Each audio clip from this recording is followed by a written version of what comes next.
Newton law of motion कल start हुआ था। कल फ्लो में बल का प्रकार छूट गया था। बल का प्रकार।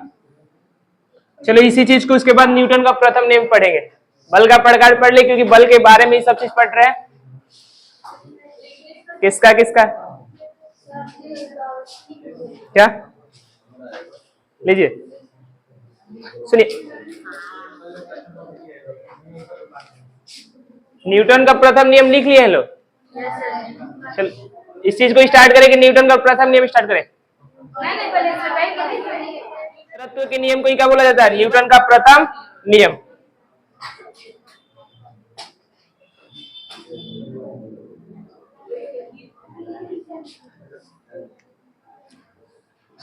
टाइप्स। देखो अगर कोई आपसे पूछेगा बल का कितना प्रकार होता है, तो अब देखा जाए तो मूल्यतः बल का 4 प्रकार होता है। फर्स्ट बल का प्रकार का नाम है गुरुत्वाकर्षण बल।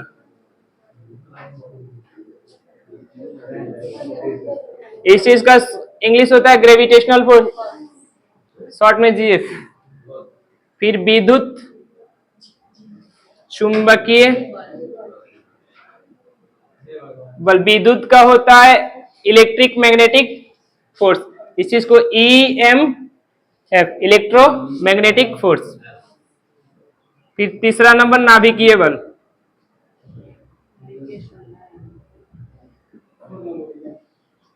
सुनिए, नाभिकीय बल में 2 होता है, तो इन दोनों को लिखना होगा पड़ेगा, प्रबल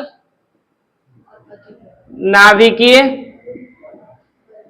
बल। फिर एक होता है ध्रुवल नाभिकीय बल, strong nuclear force. Weak nuclear force. चारों का हो गया। यही होता है बल का प्रकार। चारों के बारे में डिटेल देखेंगे कि आखिर में गुरुत्वाकर्षण बल में क्या होगा, विद्युत चुंबकीय बल में क्या होगा, प्रबल नाभिकीय बल में क्या होगा, एंड ध्रुवल नाभिकीय बल में क्या होगा। किसी को मालूम है गुरुत्वाकर्षण बल? आगे बल का प्रकार लिखिए, उसके बाद हेडिंग डालते हैं गुरुत्वाकर्षण बल। लिख लीजिए बल का 4 प्रकार आएगा।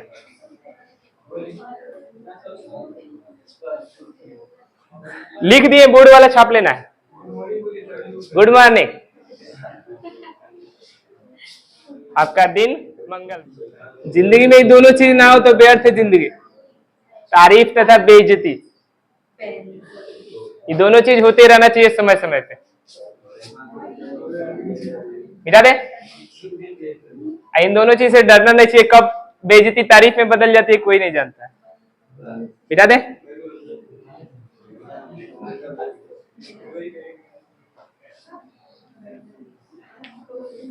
संपर्क नहीं होता, स्पर्शी होता है। स्पर्शी बल, उसी चीज को संपर्क या स्पर्शी बोल सकते हैं।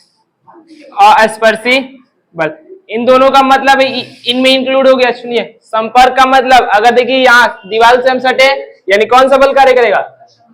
संपर्क बल। और यहाँ से हटे तो कौन सा बल? देखा जाए तो गुरुत्वाकर्षण बल कौन सा होता है? और हम लोग का विद्युत चुंबकीय बल कौन सा हो जाएगा? अभी आएगा। दोनों का नाम ही इनडायरेक्टली जो विद्युत चुंबकीय बल पढ़ रहे, स्पर्शी बल पढ़ रहे या संपर्क बल पढ़ रहे, क्लियर हुआ? और स्पर्शी बल पढ़ रहे या गुरुत्वाकर्षण बल पढ़ रहे, दोनों का मतलब सेम है। चल तो हेडिंग डाल रहे हैं।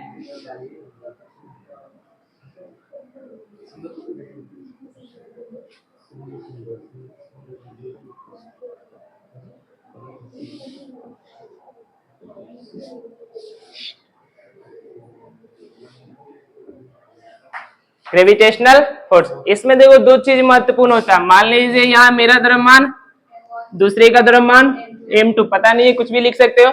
इन दोनों के बीच लगने वाले आकर्षण बल को क्या बोलते हैं? क्लियर हुआ? मान लीजिए 2 द्रव्यमान, अगर देखा जाए तो ये नियम किस पे लागू होता है? दो द्रव्यमान के बीच। अब ये इसका नेचर कैसे होता है? हमेशा दोनों को क्या करेगा? आकर्षण करेगा, कभी इसका नेचर ये प्रतिकर्षित किसी को नहीं कर सकता। ऐसा नहीं है कि M1 को ढकेल कर करेगा कि ना मेरे पास नहीं, या M2 को ढकेल कर प्रतिकर्षित करेगा, ऐसा नहीं होगा। कभी भी क्या करेगा, आकर्षण करेगा। इस बल का नाम क्या है? जब भी दो द्रव्यमान हो, कहीं भी दो द्रव्यमान हो, उनके बीच इनडायरेक्टली जो कार्य करेगा उसका क्या बोलेंगे? इसकी सहायता से हम बनाएंगे एफबीडी। एफबीडी का मतलब free body diagram. Free body diagram का मतलब होता है, हम एक बॉडी हो गए, मान लीजिए मेरा कुछ ना कुछ, बॉडी का मतलब कुछ ना कुछ कोई वस्तु होगी, इस पे कौन कौन सा बल लग रहा है, कौन कौन सा बल लग रहा है। जैसे हम अभी खड़े हैं तो आपको बल दिख रहा है, आपको दिख रहा है एक गुरुत्वाकर्षण बल लग रहा है, एक गुरुत्वाकर्षण बल आप लोगों को आंख से दिख रहा है, लेकिन और कितना बल लग रहा है? अभी हो सकता है मेरे पर कितना बल लग रहा है? 4 बल। चारों बल को दिखाएंगे, वही जो डायग्राम होगा उस डायग्राम का नाम क्या बोल देंगे? एफबीडी। एफबीडी का मतलब होगा फ्री बॉडी डायग्राम। हिंदी में बोला जाए तो मुक्त शरीर आरेख। मुक्त शरीर आरेख। क्लियर हुआ? बॉडी का मतलब शरीर होता है, चाहे वस्तु भी बोल सकते हैं लोग। क्लियर हुआ? तो देखो अभी दिखाएंगे मेरे बॉडी पे कितना बल लग रहा है, 4। चलो इन दोनों के M1 और M2 के बीच जो बल लगता है उसको क्या नाम बोलते हैं? आप ऐसे तो नहीं बोलेंगे M1 और M2 के बीच जो बल लगता है, क्या बोलेंगे? दो द्रव्यमानों के बीच लगने वाले आकर्षण बल को लिख लीजिए। दो दो द्रव्यमानों, वस्तु भी बोल सकते हैं, दो द्रव्यमानों के बीच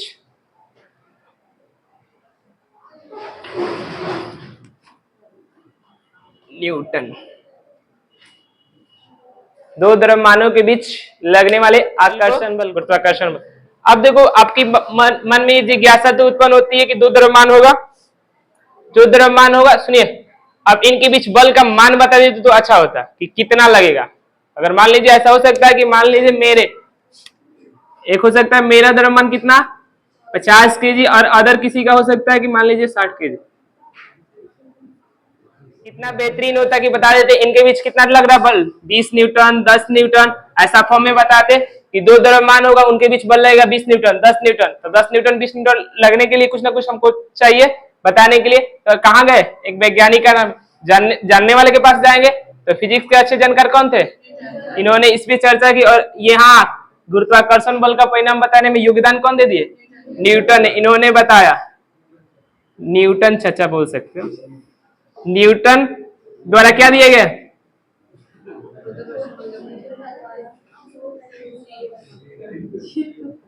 परिणाम। सुनिए, F equal to ji M1 M2 बट्टा R स्क्वायर। जैसे सुनिए, इस जी का मान पता है? जी का मान नहीं पता? 9 पॉइंट कि 6 point 6.67 into 10 to the power newton metre square प्रति। चलो M1 का द्रव्यमान कितना दिया है? M2 का? अगर मान लो हम इनके बीच की दूरी दे दे, दूरी कितना 5 दे देते, 5 मीटर। अगर दूरी दे देते, अब बल बता दीजिएगा।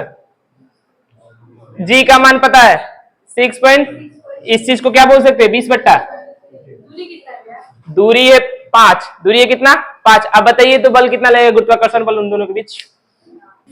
3 इंटू 10 के पावर -11। M1 का मान, M2 का मान 60, कितना 25 हुआ।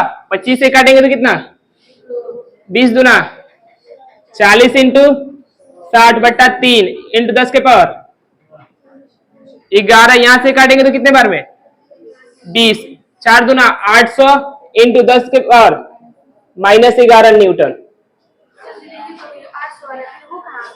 इसका है, आया है किसी का? देखो बल बड़ा है कि छोटा है? बड़ा है कि छोटा है? बहुत ज्यादा छोटा है। देखिएगा 10 के पावर -11 लगा है, बहुत ज्यादा छोटा है। तो हम दोनों आकर्षण बल तो लगता है लेकिन प्रभावहीन होता है।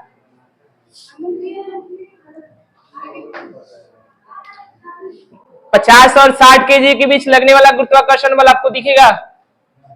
नहीं दिखेगा। कारण क्या है? बल का मान बहुत कम होता है। अब आएंगे पृथ्वी पे।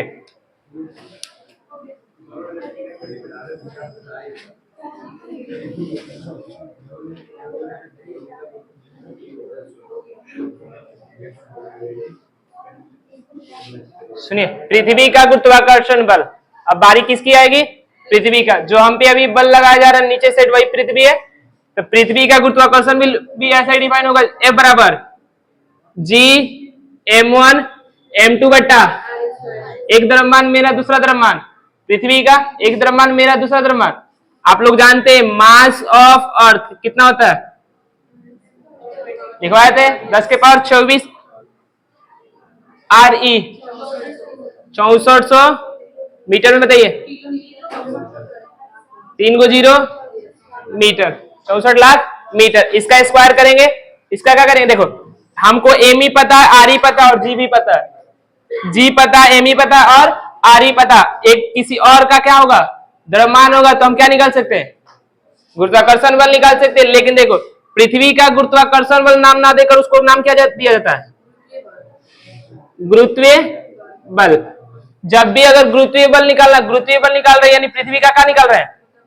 क्लियर हुआ? देखो आपको जी पता है और इस चीज को एम ही बोल दे, इस चीज को आर ही यानी अर्थ का द्रव्यमान या अर्थ की त्रिज्या, ये सब तीनों पता है आप लोगों को। तो यहाँ ये भी अचर, ये भी अचर और ये भी अच्छा, इन तीनों को अचर मान होता है जी के बराबर। अगर कैलकुलेट कीजिएगा इनका तो मान आएगा 9.8। कैलकुलेट कीजिएगा तो इस जी का और एम का और आर का मान पुट कीजिए तो कितना आएगा? 9.8। 9.8 को आप लोग क्या बोलते हैं? जी बोलते हैं। मतलब कैलकुलेट कीजिएगा, जी का मान रखकर, एम का मान रखकर और आर का मान रखकर, तो कितना आएगा? हाँ, तो एक नियतांक यानी जी एम और आर स्क्वायर एक नियतांक होता है किसके बराबर? जी बराबर जी का मान जी एम बटा आर स्क्वायर। क्लियर हुआ? ये नियतांक किसके बराबर होता है? और टोटल वैल्यू 9.8। जब भी आपको कैलकुलेट करना है क्या गुरुत्वीय बल, तो F बराबर क्या हो जाएगा? F बराबर क्या हो जाएगा? mg। लिख लीजिए गुरुत्वीय बल बराबर mg।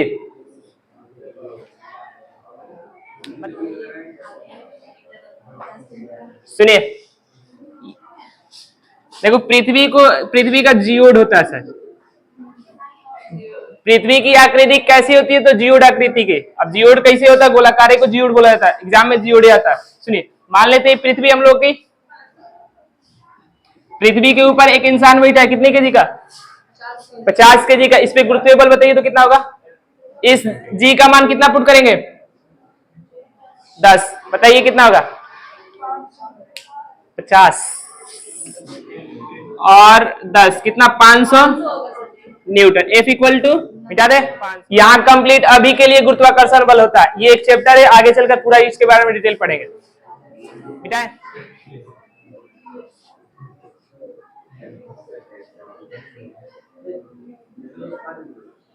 सुनिए, विद्युत चुंबकीय बल, इसको कैलकुलेट करने के लिए अब उत्पत्ति किसका होगा? आवेश का। सुनिए, जब द्रव्यमान क्या आवेश CHARG चार्ज। क्लियर हुआ? सुनिए,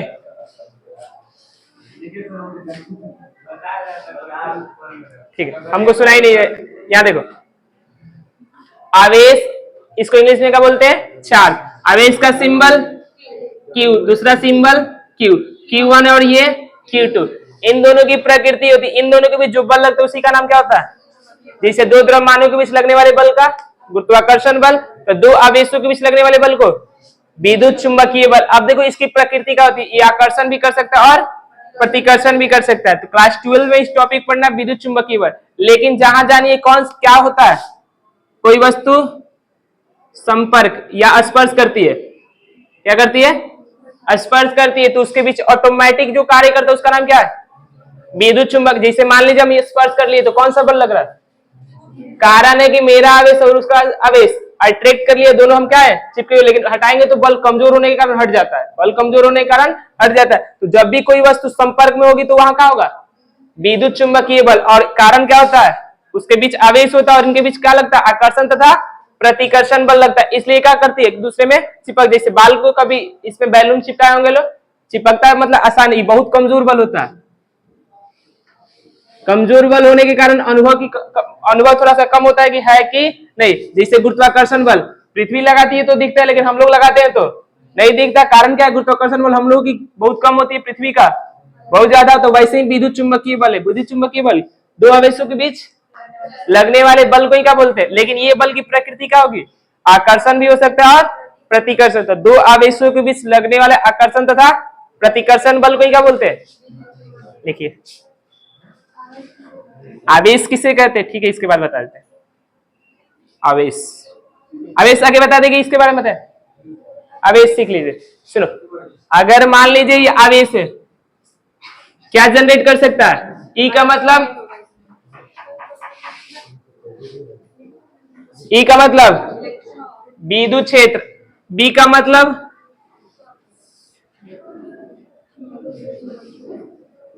तो मान लीजिए कोई वस्तु है, कोई वस्तु है, क्या क्या जनरेट कर सकती है?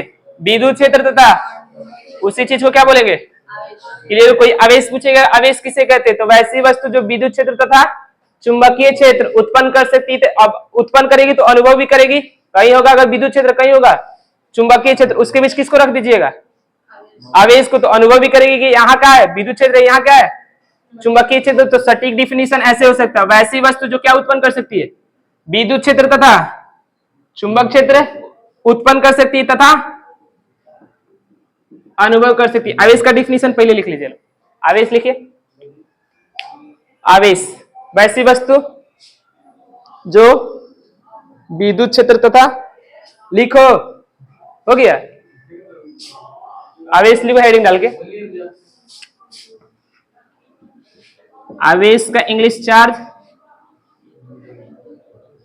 वैसी वस्तु जो विद्युत क्षेत्र तथा चुंबकीय क्षेत्र उत्पन्न करती है,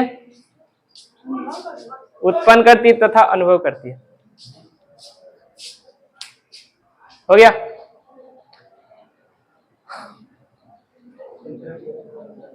क्या उत्पन्न करती है तथा अनुभव करती है? क्षेत्र दो को जगह है, लेकिन कौन सा क्षेत्र बोले हमको समझ नहीं है। विद्युत क्षेत्र तथा चुंबकीय क्षेत्र उत्पन्न कर सकती है तथा जहां आवेश होगा उसके पास क्या ऑटोमेटिक बन जाएगा? विद्युत क्षेत्र। चलेगी तो चुंबकीय क्षेत्र। विरामावस्था में चुंबकीय क्षेत्र जनरेट नहीं कर सकती। आगे सब डिटेल पढ़ना है, क्लास 12 में सबके बारे में पढ़ना। अब कोई पूछेगा आवेश, खाली बता देते दो प्रकार का होता है। एक को बोलते हैं धन आवेश, दूसरे को ऋण आवेश। इसके बारे में आगे पढ़ेंगे, अगर मिलेगा कभी तो पढ़ेंगे। ऋण आवेश लिख लीजिए खाली प्रकार। धन आवेश को प्लस बोलते हैं, ऋण आवेश को माइनस। मैग्नेटिक फोर्स,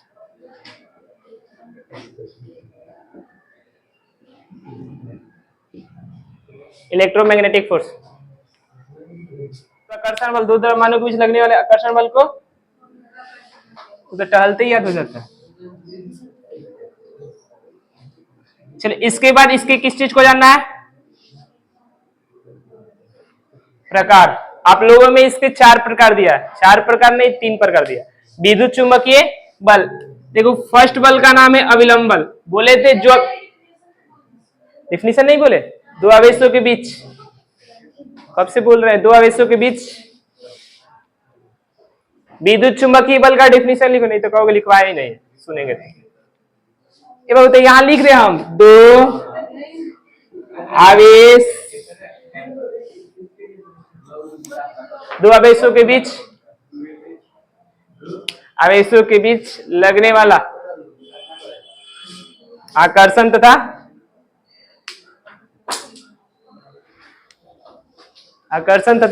प्रतिकर्षण बल को विद्युत चुंबकीय बल कहा जाता है।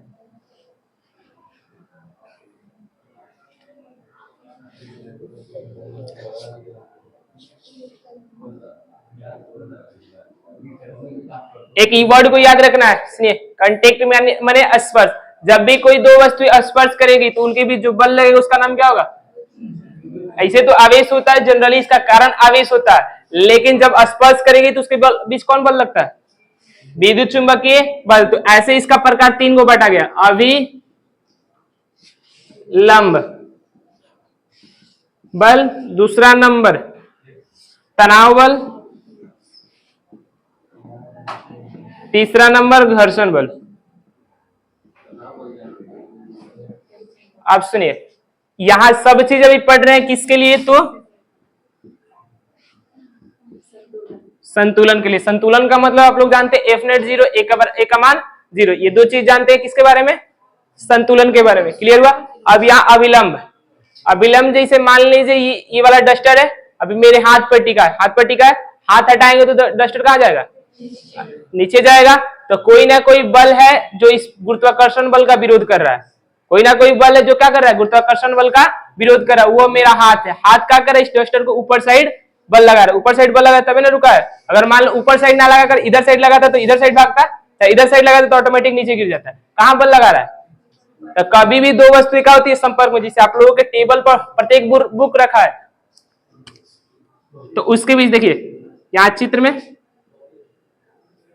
कांटेक्ट में है, दोनों एक दूसरे के संपर्क में, तो संपर्क में तो ऑटोमेटिक कौन सा बल, विद्युत चुंबकीय बल। तो ये वाला सरफेस, इस सरफेस को ऊपर साइड एक बल लगा रहा होगा। और क्रिया और प्रतिक्रिया आगे पढ़िएगा, न्यूटन का तीसरा नियम, ये भी इसको क्या करेगा, अविलंब बल लगाएगा, ये भी इसको क्या करेगा, अविलंब। मान लो अगर इस डस्टर को मेरा हाथ अविलंब बल लगा रहा है, तो डस्टर भी तो मेरे हाथ को लगा रहा होगा, ये क्रिया प्रतिक्रिया। लेकिन अभी ये जानिए खाली इस जो बक्सा को दिख रहा है, ये वाला सरफेस क्या कर रहा है, ऊपर साइड एक बल लगा रहा है, ऊपर साइड। और ये वाला जो कभी भी गुजारिएगा कहां से, इसके सेंटर से, इसके केंद्र से गुजारिएगा। ऐसा नहीं कि ये बल कहां से गुजरेगा, कहीं से गुजार दीजिए, ऐसा बात नहीं, कहां से गुजरेगा, हमेशा केंद्र से गुजरेगा। ये बात का ध्यान रखिए, क्योंकि कैलकुलेशन करने में ये मदद करेगी।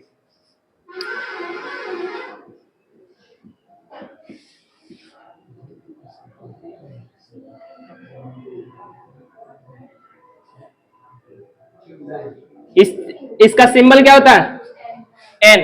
तो क्या बोलेंगे अविलंब बल के लिए, सतह के लंबवत, सतह के लंबवत लगने वाले बल को क्या बोलते हैं।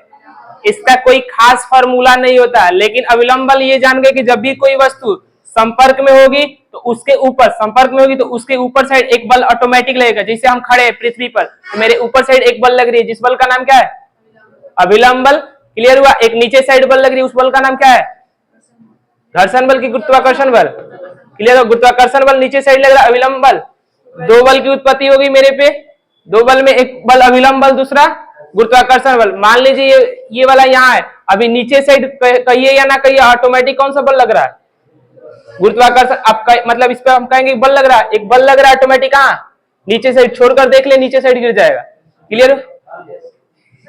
छोड़कर दिखा, चल रहे हैं तो उस आएगा घर्षण बल की कौन सा बल, अभी आएगा तुरंत। क्लियर हो। अविलंब बल हेडिंग डालिए नॉर्मल फोर्स,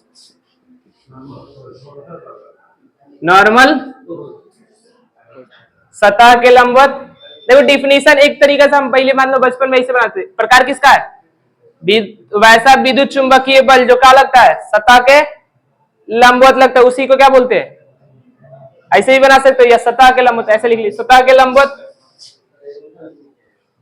सतह के लंबवत, सतह के लंबवत लगने वाले बल को, सतह के लंबवत। चित्र बना लीजिए। उस चित्र से बेहतर आप चित्र बना सकते हो, तो चित्र से, इस चित्र से बेहतर अपने पर चित्र बनाकर एन प्रदर्शित कर दीजिए। इससे बेहतर चित्र बनाकर अपने बुक में एक डायग्राम को नोट कर लीजिए, डायग्राम से याद रहेगा। सतह के लंबवत,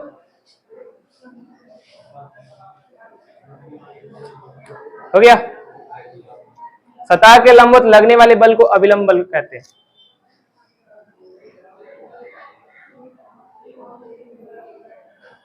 मुझसे बेहतर चित्र बनाकर अपने कॉपी में नोट कीजिए उसके जैसा।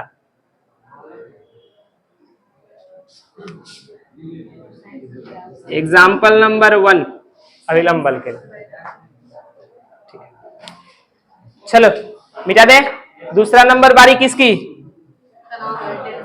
तनाव। एक तो तनाव किसमें लग रहा है, वहां छड़ में तनाव लग रहा है। मान लीजिए उस पंखी को किसकी सहायता से, एक हो सकता है रस्सी की सहायता से भी टांग सकते थे। दूसरा नंबर, तीसरा नंबर तार की सहायता से भी टांग सकते थे। मतलब ऐसी जो तन जाए उसी चीज को में, मतलब तन जाए उसमें कौन सा बल रहेगा। लेकिन ऐसे बोलेंगे छड़ रस्सी तार में लगने वाले बल को क्या बोलते हैं, तनाव बल ऑटोमेटिक, देखो इसका डिफिनीशन एक्चुअल में कहीं दिया नहीं है, लेकिन बनाने के लिए बना सकते हैं। छड़ रस्सी तार में लगने वाले बल को ही क्या बोलते हैं? जैसे देखिए यहाँ एग्जाम्पल बता रहे हैं, मान लीजिए छत है, ये रस्सी हम लोग का, और यहाँ एक बक्सा कर दिए। बक्सा का द्रव्यमान कितना है? एम है। ऑटोमेटिक एम है, तो नीचे साइड कौन सा बल लगेगा? गुरुत्वाकर्षण बल। तो गुरुत्वाकर्षण बल लगेगा तो ये रस्सी तनेगी, रस्सी तनेगी ना, तो तनेगी, तो इसके बाद इसमें कौन सा बल ऑटोमेटिक आ जाएगा? तनाव बल का सिंबल टी, ऑटोमेटिक ऊपर साइड होगा। तनाव बल, तनाव बल ऊपर साइड, और यहाँ नीचे साइड कौन सा? गुरुत्वीय बल mg। क्लियर हुआ? देखो ये वाला जो डायग्राम यहां से यहां बना, इसी चीज को हम क्या बोल रहे हैं? रस्सी। इसमें जो बल लग रहा है उस चीज को क्या नाम दे रहे हैं? टी। इस चीज का अगर हिंदी में देखा जाए तो तनाव बल। तो छड़ रस्सी तार, छड़ रस्सी तार में लगने वाले बल को ही क्या बोलते हैं? छड़ रस्सी तार में लगने वाले बल को तनाव बल कहते हैं। एक बल का परिभाषा ही पढ़े थे, पुल और पुश।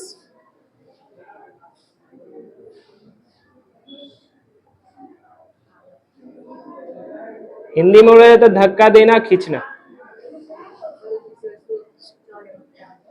ये भी डिफिनेशन याद कर सकते हैं, बल किसी वस्तु का करता है? खींचता है या धक्का देता है। तो यहाँ भी देखिए, जो ये बल है तनाव बल, इस वस्तु को क्या कर रहा है? ऊपर साइड खींच रहा है, यानी क्या कर रहा है? पुल कर रहा है। अगर या लेकिन mg क्या कर रहा है? इस चीज को नीचे साइड भी खींच रहा है, तो ये भी तो क्या कर रहा है? पुले कर रहा है, खींच रहा है। ये अपने साइड, दोनों अपने अपने साइड खींच रहा है। m को अपने साइड कौन खींच रहा है? गुरुत्वीय बल। और रस्सी अपने साइड किस बल से खींच रही है? तनाव बल से। दोनों का नाम क्या है? पुल, यानी दोनों अपने साइड खींच रहा है, दोनों अपने साइड। और पुश का मतलब ढकेलता, पुश का मतलब कोई ना कोई उस वस्तु को ढकेलता, उस चीज को क्या बोलते हैं? धक्का देना। हिंदी में यहाँ लिखा होता है कभी गेट पर, पुल और पुश। मिटा दे। चलो यहाँ देखते हैं अब घर्षण बल, इसके बाद आएगा। अभी तनाव बल की बारी है। आज की क्लास को यहीं तक रखते हैं। घर्षण बल अभी इतना इजी नहीं है, उस एक चैप्टर ही है। इसके बाद एनएलएम के बाद घर्षण बल का चैप्टर है। जब तक सर जी नहीं आए तब तक बता देना। एग्जाम्पल के रूप में एक यहां मान लेते रॉफ है,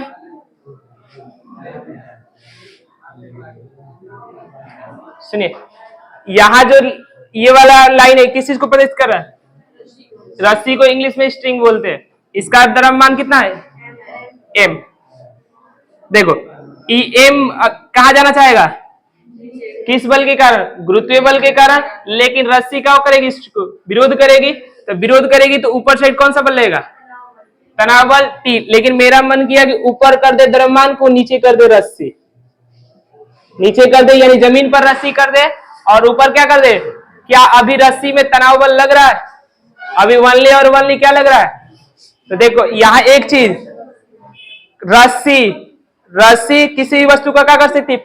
यहाँ एक बात बोले थे, पुल का मतलब खींचना। कभी भी तनाव बल तो वस्तु से दूरी होगा। देखो लेकिन रस्सी में खाली क्या कर सकती है? ये पुश नहीं कर सकती। पुश करती तो ऊपर साइड रह जाता, ये ऊपर साइड टिल्ट करता, यानी क्या करती? धक्का देती। क्या करती? धक्का देती। इंग्लिश में बोला है तो पुश करती। तो यहाँ जहां द्रव्यमान था वहीं रह जाता, लेकिन ये द्रव्यमान क्या हो रहा है? नीचे आ जा रहा है। किस बल के कारण? यहाँ तो रस्सी लगाए फिर भी कहाँ आ जा रहा है? नीचे। तो जब रस्सी में तनाव बल होगा तो वनली क्या होगा? पुल होगा, ना कि पुश होगा। पुश का मतलब इसको धकेल नहीं सकता है रस्सी, लेकिन यही होता मान लो रस्सी की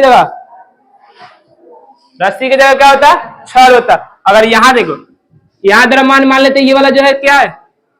छड़ है, और यहाँ कोई m द्रव्यमान की वस्तु है, m द्रव्यमान की वस्तु है। यहाँ भी तो यहाँ छड़ खींच रहा है इस चीज को, यहाँ जो खींच रहा है इस चीज का नाम बल का नाम क्या होगा? तनाव बल T। लेकिन फिर यही वाला एग्जांपल यहाँ, क्या रड से रुका जा सकता है? रड से नहीं रुका जा सकता है। तो मान लीजिए ये वाला मार्ग रड के समान, तो ये नहीं रुक सकता है। रुक सकता है अगर मजबूत हो तो यहाँ देखो कहने की बात है, जब छड़ होगा तो पुल और पुश दोनों कर सकता है, लेकिन जो बल होगा उस बल का नाम क्या होगा? तनाव बल। लेकिन रस्सी होगी तो ये खाली क्या कर सकती है? पुल कर सकती है या खींच सकती है, लेकिन ये जो खींचने वाला बल का नाम होगा वो क्या होगा? क्लियर? जिसे मान लो हम नाम दिए, जैसे इस सतह के परपेंडिकुलर लगने वाले बल का नाम हम क्या बोलेंगे? नाम दिए, जिसे मान लो रस्सी होगा तो इसके बीच जो बल होगा उसको क्या नाम देंगे? टी। जहां रस्सी दिखेगी उसमें बल लगेगा उसका नाम क्या दे देंगे? टी। जहां रड दिखेगी वहां जब बल लगेगा उसका नाम क्या दे देंगे? जहां रस्सी दिखेगी फिर से टी।